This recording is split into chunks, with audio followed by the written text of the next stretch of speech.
This movie's Gone Girl commences by introducing Nick and Amy Dunne, a couple who outwardly project an image of perfection while residing in North Carthage, Missouri. Their lives, once vibrant and metropolitan, had shifted to this sleepy Midwestern town following Nick's unemployment and Amy's parents' financial struggles, a move that subtly eroded their seemingly blissful union. On the morning of their fifth wedding anniversary, Nick returns home to a chillingly disturbing scene.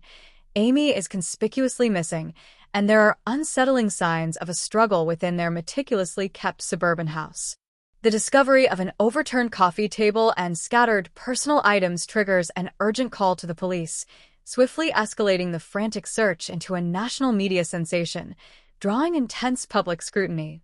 Nick, displaying an unnervingly calm and detached demeanor amidst the escalating crisis, almost instantly becomes the prime suspect in his wife's presumed murder.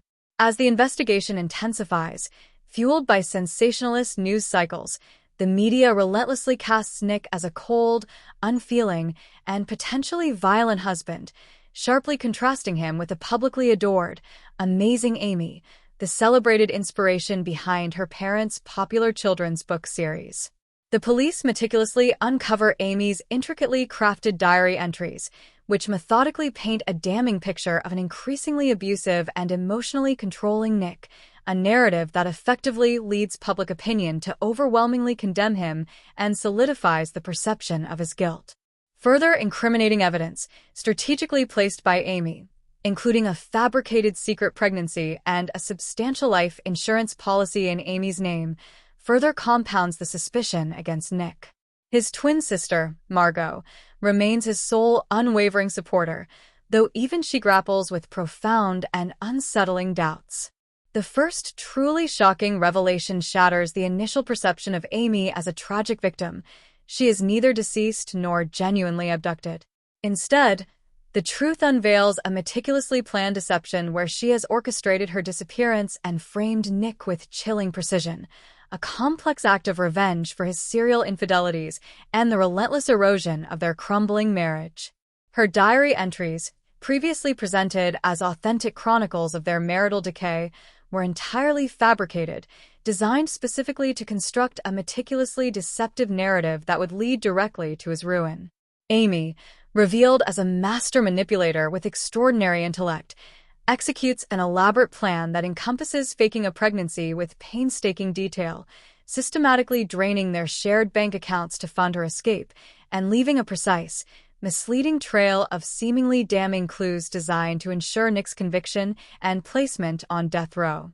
Her ultimate intention is to vanish completely, assume a new identity, and live anonymously, free from her past.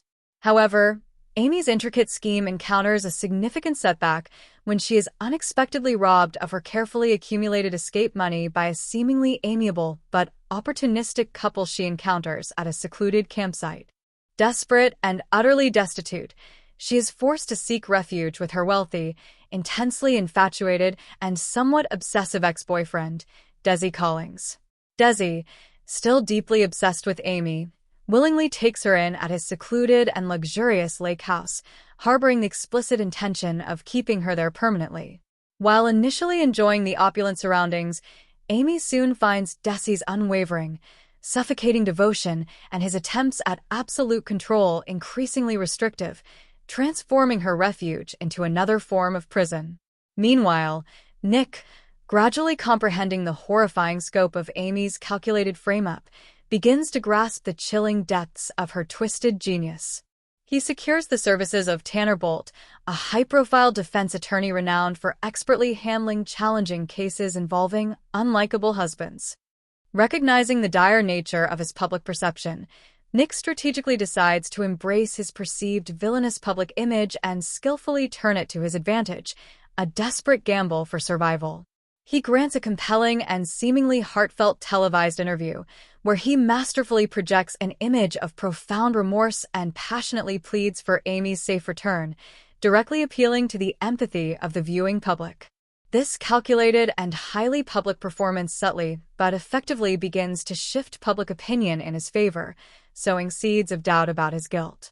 Observing Nick's televised plea and recognizing his successful shift in strategy, Amy meticulously plans her dramatic re-entry into his life to reclaim her manipulative control.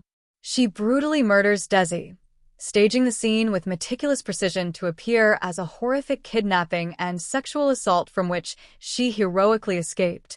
Covered in blood and feigning trauma, she makes a dramatic, public return home, and the media, largely swayed by Nick's earlier interview and Amy's harrowing reappearance, now hails her as a courageous hero and survivor.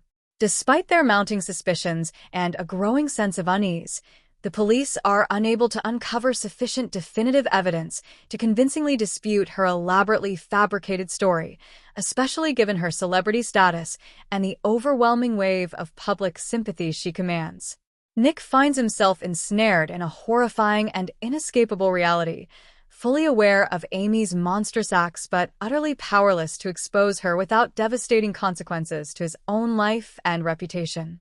Amy then delivers another devastating blow, revealing that she has successfully inseminated herself with Nick's frozen sperm, making her genuinely pregnant with his child.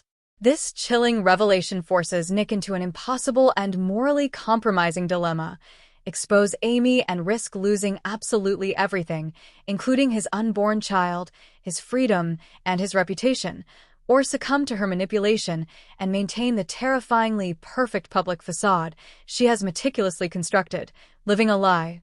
Ultimately, Nick is left with no viable choice but to remain with Amy, forever bound by her manipulative genius and the meticulously crafted public narrative she has engineered. Their future is sealed by the impending arrival of a child, a powerful, emotional anchor tying him to his tormentor. The film culminates with their chillingly renewed marriage, a disturbing and poignant testament to their profoundly toxic codependency and the simmering, unaddressed mutual resentment that lies perpetually beneath their carefully manufactured veneer of normalcy for the public eye, where they present a united, happy front while their private reality is one of psychological imprisonment. And movie concludes.